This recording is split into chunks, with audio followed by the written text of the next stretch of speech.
What is statistical process control?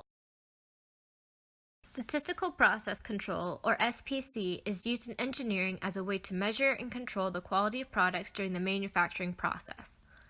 This measurement of the quality is done by obtaining real-life data and then plotted on a graph that shows predetermined control limits.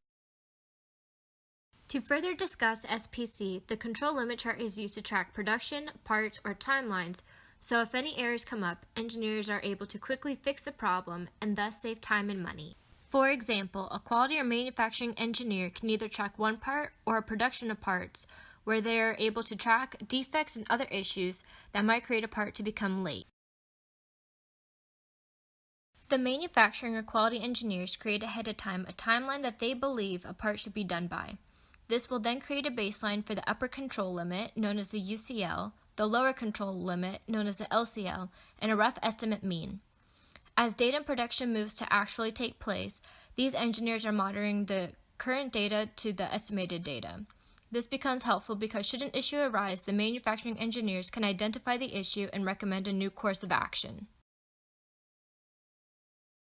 How SPC relates back to statistics is being familiar with several concepts we have covered in class. Such examples are calculating the sample median, mean, variance, range, and standard deviation of the data.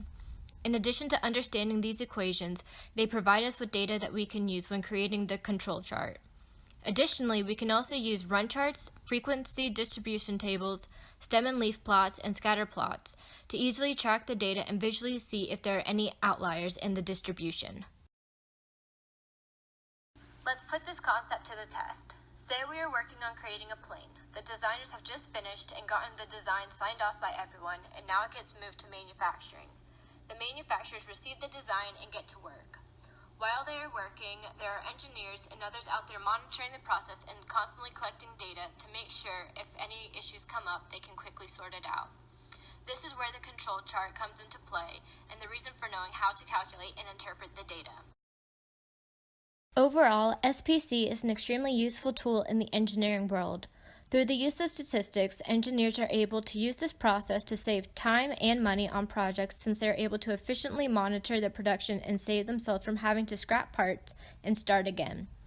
This process has created, in essence, a liaison between manufacturers and engineers, so in the end, the customer receives a product they enjoy.